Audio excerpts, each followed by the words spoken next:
Hello friends, जैसा कि आपको पता है मेरा फिजिक्स स्वागत है आपका मेरे यूट्यूब चैनल फिजिक्स पॉइंट। मैं आपको यहाँ पे नेवी एंड एयरफोर्स के लिए नेवी एंड एयरफोर्स कैटेगरी में मैं आपको पढ़ाऊंगा फिजिक्स। फिजिक्स में दो, एक आती है 12th की फिजिक्स, एक आती है 11th की फिजिक्स। हम यहाँ पर डेली की डेली एक वीडियो 11th की, एक वीडियो 12th की रिवाइज करेंगे।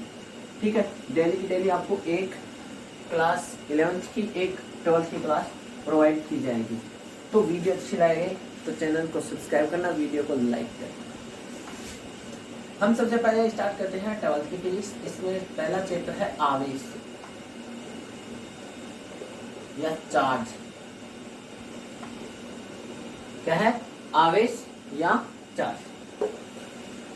अब आवेश होता क्या है? आवेश टू टाइप का होता है, दो प्रकार का होता है। एक होता है पॉजिटिव, एक होता है नेगेटिव। जैसा कि आपको पता ही है, एक होता है पॉजिटिव, एक होता है नेगेटिव।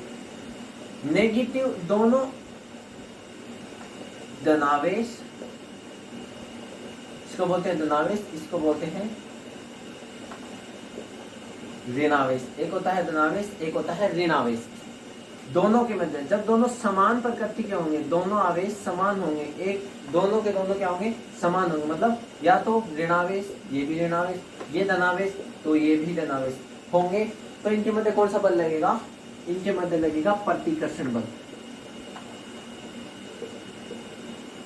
ठीक है, तो इनके मध्य प्रतिकर्षण बल लगेगा। जब ये दोनों विपरीत प्रकृति के होंगे, एक होगा प्लस का, एक होगा माइनस का। ठीक है, तो इनके मध्य कौन सा बल लगेगा? आकर्षण। कौन सा बल लगेगा? आकर्षण। एक होता है प्रतिकर्षण, एक होता है आकर्षण। प्रतिकर्षण में वस्तुएं दूर दूर जाती है, आकर्षण में वस्तुएं एक दूसरे के पास आती है। नाम से पता चल रहा है कि आकर्षण मतलब आकर्षित होता है, पास आता है। प्रतिकर्षण का मतलब दूर जाती है। अच्छा, फिर हम बात करते हैं कि पॉजिटिव चार्ज कब आता है और नेगेटिव चार्ज कब आता है। पॉजिटिव चार्ज कब आता है और नेगेटिव चार्ज कब आता है? तो देखो, पॉजिटिव कब आएगा? जैसे ये कोई m द्रव्यमान की वस्तु है। ठीक है, m द्रव्यमान की कोई वस्तु है, इससे हमने इलेक्ट्रॉन निकाल दिए। इलेक्ट्रॉन क्या कर दिए? निकाल दिए। तो इसमें जगह खाली होगी ना, मतलब धनावेश का मतलब है, तो इस पे आ जाएगा पॉजिटिव चार्ज। क्या आ जाएगा? पॉजिटिव चार्ज आ जाएगा और इसका द्रव्यमान हो जाएगा m'। ठीक है, द्रव्यमान कितना हुआ? m'। इससे हमने इलेक्ट्रॉन निकाले हैं।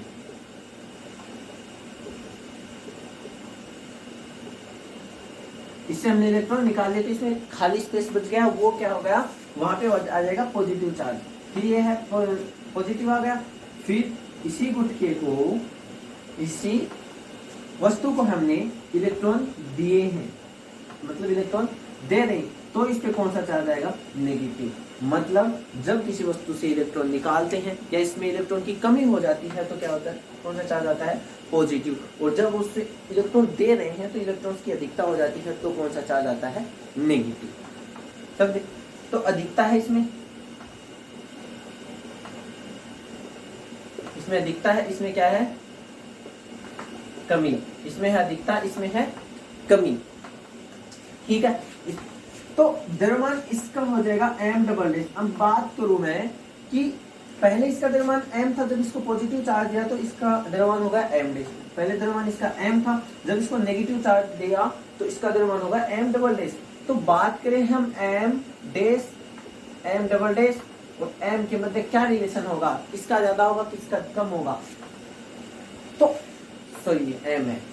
तो m से हमने इलेक्ट्रॉन जब निकाले हैं तो इलेक्ट्रॉन की कमी हुई है, तो इलेक्ट्रॉन का द्रव्यमान कितना आता है? मास ऑफ इलेक्ट्रॉन होता है 9.1 10⁻31 kg। 9.1 गुणा में 10⁻31 kg इसका क्या होता है? इलेक्ट्रॉन का द्रव्यमान होता है। तो जब हमने इलेक्ट्रॉन निकाले हैं तो कुछ ना कुछ तो द्रव्यमान कम होगा, चाहे वो थोड़ा ही करना हो, लेकिन कुछ ना कुछ तो कम होगा। मतलब m' कम हो जाएगा m से, क्योंकि इसको क्या, कौन सा चार्ज है? इस पे पॉजिटिव चार्ज। m' पे पॉजिटिव चार्ज है। फिर जब m डबल डैश पे नेगेटिव चार्ज आया तो इसका द्रव्यमान बढ़ जाएगा m से, क्योंकि हमने इसको इलेक्ट्रॉन दिए हैं, ठीक है, इसमें इलेक्ट्रॉन की संख्या बढ़ गई है तो कुछ ना कुछ द्रव्यमान बढ़ा है तो इसका द्रव्यमान क्या हो जाएगा, बढ़ जाएगा। बात समझे दोनों? तो इसका द्रव्यमान, इस गुटके को हमने जब पॉजिटिव चार्ज है तो उसका द्रव्यमान घट जाएगा और नेगेटिव चार्ज है तो उसका द्रव्यमान बढ़ जाएगा। ये क्वेश्चन आता रहता है कि दो एक समान धातु के तथा एक समान आकार के गोलों को, एक को धनावेश तथा एक को ऋणावेश दिया गया है, तो इनमें से द्रव्यमान किसका अधिक होगा, तो ऋणावेश वाले गोले का द्रव्यमान ज्यादा होगा। समझे बात को? अगर वीडियो अच्छे लगे तो लाइक करना और चैनल को सब्सक्राइब करना और अपने फ्रेंड्स को भी शेयर कर देना। फिर बात करते हैं अपन आवेश के गुणधर्म होते हैं। क्या क्या आवेश के गुणधर्म होते हैं?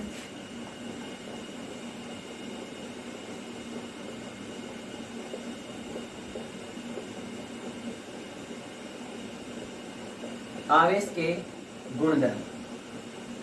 आवेश के गुणधर्म के बारे में बात करूं तो आवेश के 4 गुणधर्म होते हैं। एक होता है आवेशों की योज्यता, आवेशों की निश्चलता, आवेशों का संरक्षण और आवेशों का क्वांटीकरण। क्या होता है?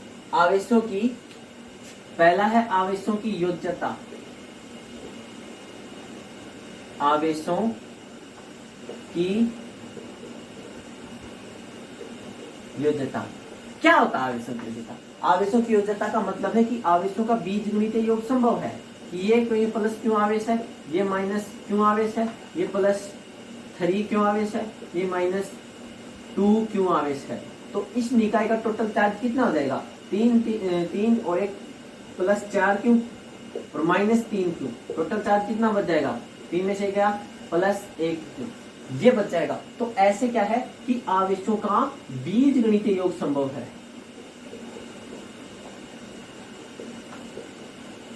आवेशों का बीजगणितीय योग संभव है। फिर दूसरे गुणधर्म की मैं बात करूं तो दूसरा गुणधर्म है आवेशों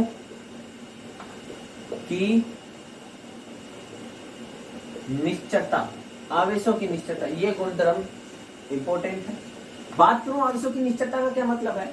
आवेशों की निश्चलता का मतलब है कि एक आवेश गतिशील है। क्यों आवेश है? ये कोई विराम है, ठीक है, विराम आवेश है, लेकिन हमने इसको गतिशील कर दिया, इसको कुछ ना कुछ वेलोसिटी से गतिशील कर दिया, इसको वेग दे दिया हमने, तो चार्ज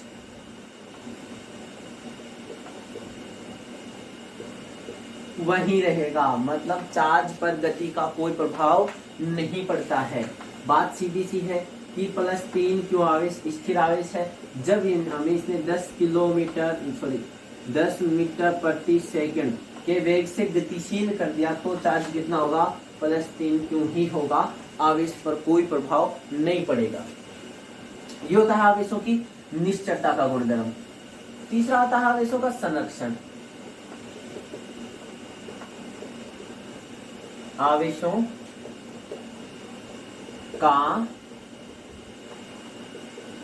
संरक्षण। अब आवेशों का संरक्षण का क्या मतलब है?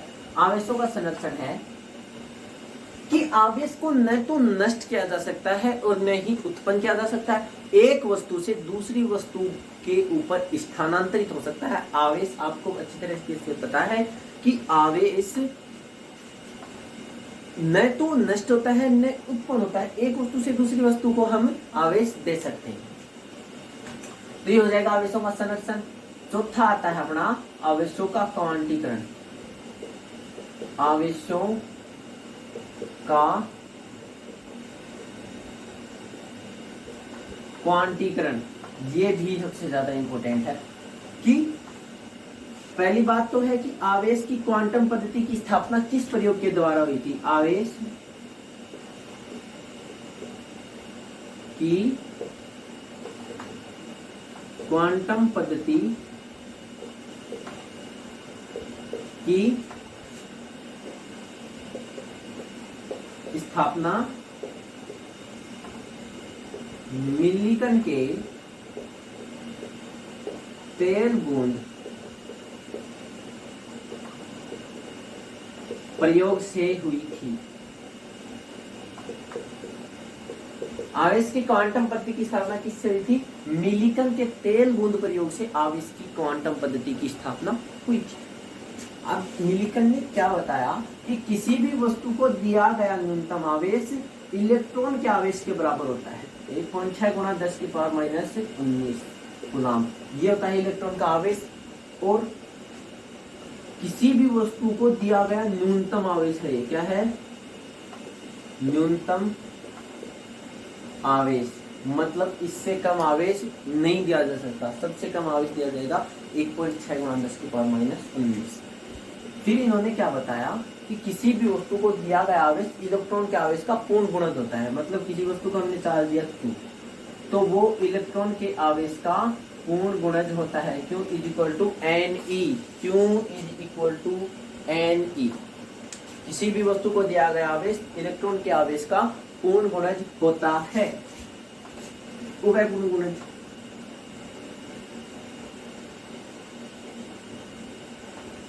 एन यहाँ पे क्या है? पूर्ण गुणज का मतलब है या तो इनका मान 1 होगा या 2 या 3 या 4 या 5, जैसे ऐसे अनंत तक जाएगा। ना तो नेगेटिव होगा ना P/Q के रूप में होगा। एक पूर्ण गुणज होगा, ठीक है। 1 2 3 4 5 6 7। अगर किसी वस्तु को चार्ज नेगेटिव देंगे तो यहाँ पे माइनस आ जाएगा, किसी वस्तु को चार्ज पॉजिटिव देंगे तो यहाँ पे प्लस आ जाएगा।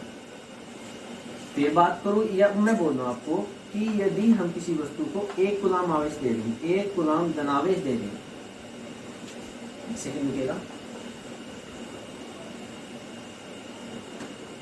कि मैं बात करूं यदि किसी वस्तु को 1 कूलम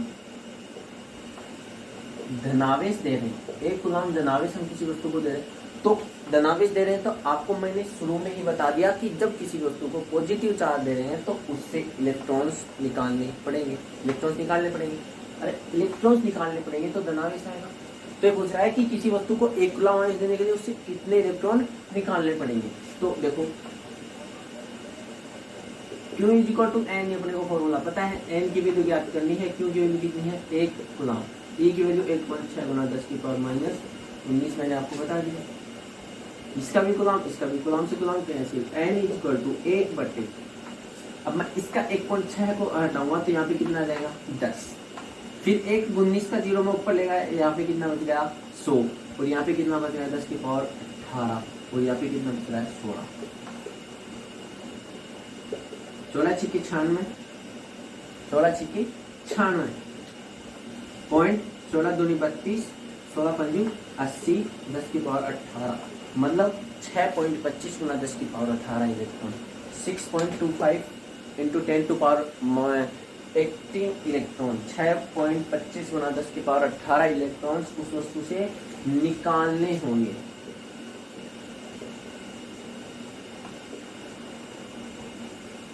अब यही बात करूं कि हम यहाँ पे ऋण आवेश दे रहे हैं,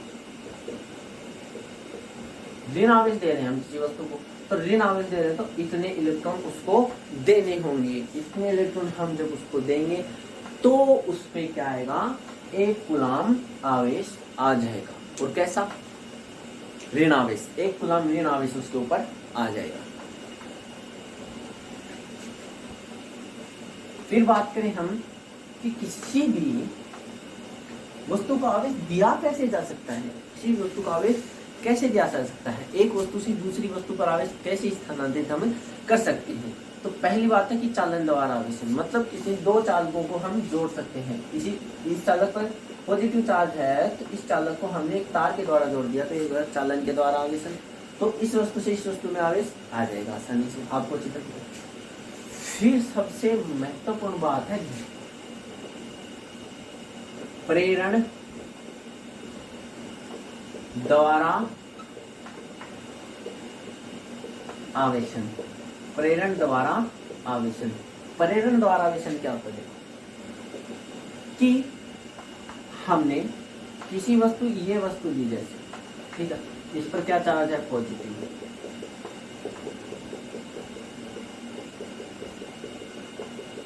पॉजिटिव चार्ज है। जब ऐसी ही कोई दूसरी वस्तु में इसके नजदीक लेके आता हूँ, इसकी तरफ लेके आता हूँ, तो इसकी आधी जो साइड है ना, जो इसकी साइड जो साइड है उस पर चार्ज आ जाएगा नेगेटिव अपने आप ही। इसी को तो कहते हैं प्रेरण। टच भी नहीं गया फिर भी आवेश आ गया, इसी को कहते हैं प्रेरण। तो इससे इसमें आ जाएगा और इस साइड में आ जाएगा पॉजिटिव। आधे पृष्ठ पर आएगा नेगेटिव मतलब इसके विपरीत, फिर आधे पृष्ठ पर इसके विपरीत, ऐसे आएगा। इसे कहते हैं प्रेरण द्वारा आवेश संचय। अब जो कॉन्सेप्ट आने वाला है वो सबसे महत्वपूर्ण है और कई बार क्वेश्चन आ सकता है, आ चुका है कि एक होता है स्थिर आवेश,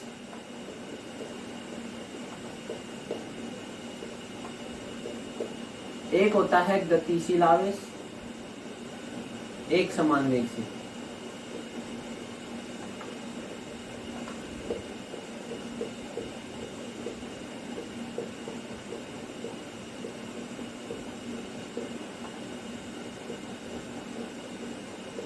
एक समान वेग से गतिशील आवेश। तीसरा है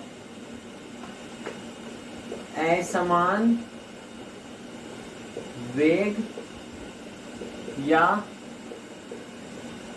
त्वरित गति से गतिशील आवेश, त्वरित गति से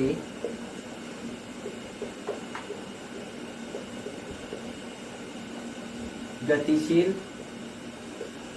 आवेश।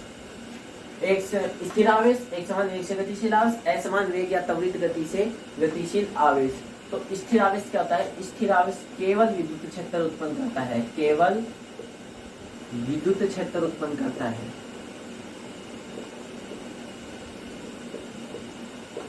केवल विद्युत क्षेत्र उत्पन्न करेगा। जब आवेश एक समान वेग से गतिशील हो जाएगा तो वह विद्युत क्षेत्र, इलेक्ट्रिक फील्ड और मैग्नेटिक फील्ड, ई और डी, एक समान वेग से गतिशील आवेश इलेक्ट्रिक फील्ड और मैग्नेटिक फील्ड दोनों ही उत्पन्न करेगा। विद्युत बल और चुंबकीय बल, विद्युत क्षेत्र और चुंबकीय क्षेत्र, इस पर दोनों बल लगेंगे, विद्युत बल और चुंबकीय बल। इस पर केवल एक बल लगेगा, विद्युत बल, जो हम कूलाम के नियम से आगे पढ़ेंगे। फिर बात है असमान वेग या त्वरित गति की। इस गति में त्वरण है कुछ ना कुछ, नॉट इक्वल टू जीरो नहीं है। इसमें त्वरण इक्वल टू क्या है? जीरो। त्वरण बिल्कुल, एक्सीलरेशन बिल्कुल ही नहीं है, इसमें एक्सीलरेशन है। तो असमान वेग या त्वरित गति से गतिशील आवेश इलेक्ट्रिक फील्ड, मैग्नेटिक, विद्युत क्षेत्र और चुंबकीय क्षेत्र और विद्युत चुंबकीय विकिरण, विद्युत चुंबकीय विकिरण या तरंगे या ऊर्जा। विद्युत चुंबकीय विकिरण या तरंगे या ऊर्जा, कुछ भी आ सकता है। ऊर्जा उत्पन्न करता है, ये भी आ सकता है। विद्युत चुंबकीय विकिरण उत्सर्जित करता है, ये भी आ सकता है। और विद्युत चुंबकीय तरंगे उत्सर्जित करता है, ये भी आ सकता है। ऑप्शन में आपको किसी भी टाइप से ऑप्शन मिल सकता है। आपको बस कॉन्सेप्ट को याद रखना है कि असमान वेग या त्वरित गति से, ज्यादा इसको याद रखना है, असमान वेग, असमान वेग या त्वरित गति से गतिशील आवेश इलेक्ट्रिक फील्ड, मैग्नेटिक फील्ड और विद्युत चुंबकीय विकिरण या इलेक्ट्रोमैग्नेटिक वेव्स भी उत्पन्न करेगा। ठीक है, ये है मेरी फिजिक्स। अगर आपको वीडियो अच्छी लगे तो लाइक करिएगा, चैनल को सब्सक्राइब करिएगा और अपने फ्रेंड्स को भी शेयर कर दीजिएगा ताकि उनको भी इससे क्लास का बेनिफिट मिल सके। थैंक यू, धन्यवाद।